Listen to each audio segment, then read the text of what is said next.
Selamat siang semuanya. Pada kesempatan kali ini saya Theophilus Pedro akan mereview tentang video dari Jejak Si Gundul, acara harian di Trans 7. Pada kesempatan kali ini video tersebut tentang pembuatan brem. Brem itu apa sih? Ya kan? Brem itu adalah makanan tradisional, makanan lokal khas Indonesia yang berasal dari Wonogiri, salah satunya. Oke, langsung aja dari video itu kita akan mereview yang pertama cara pembuatannya. Cara pembuatan brem yang pertama adalah pencucian beras ketan. Pencucian itu merupakan hal yang sangat penting karena itu yang akan nanti mempengaruhi kualitas dari brem tersebut. Lalu yang kedua, setelah dicuci bersih, beras ketan tersebut dikukus selama 2 tahap. Tahap yang pertama selama 20 menit, lalu tahap yang kedua setelah tahap 20 menit tadi dicuci bersih, lalu dikukus lagi selama 1,5 jam. Oke, langkah selanjutnya setelah beras ketan dikukus selama 2 tahap tadi, selanjutnya itu beras ketan itu didiamkan. Oh iya, beras ketan itu merupakan komposisi utama dari pembuatan brem loh. Oke, setelah ditunggu dingin sampai benar-benar dingin baru dilakukan proses peragian.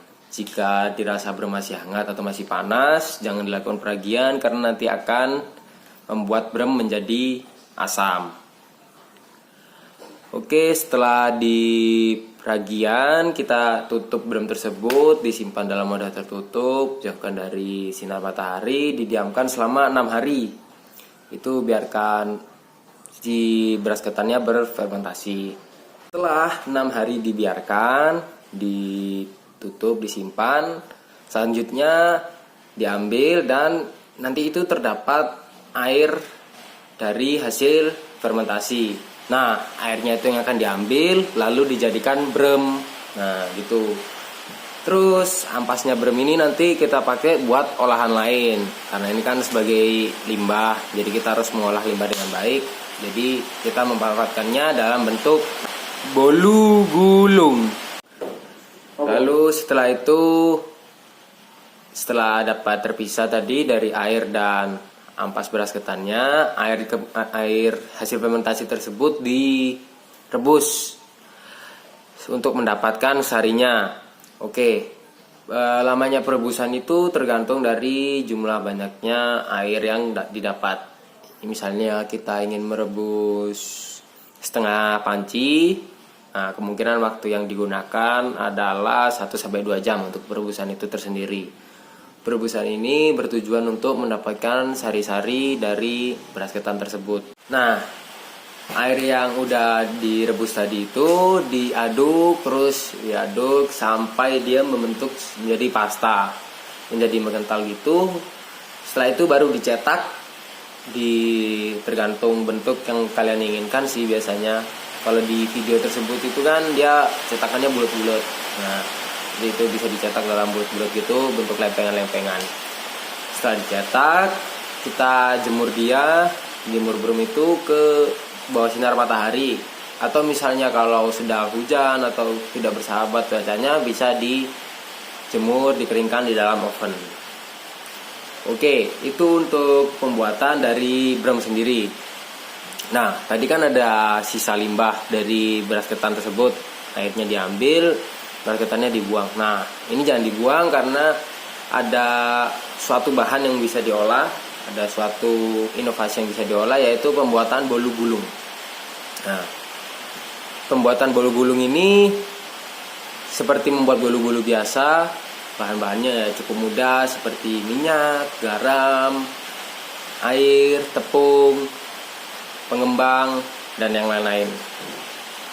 Dari bahan-bahan tersebut diaduk jadi satu. Oh ya, jangan lupa menambahkan ampas dari beras ketan tadi ya, yang berupa tape tapi dia agak lunak. Itu jangan lupa ditambahkan, diaduk jadi satu, dikocok pakai mixer gitu kan.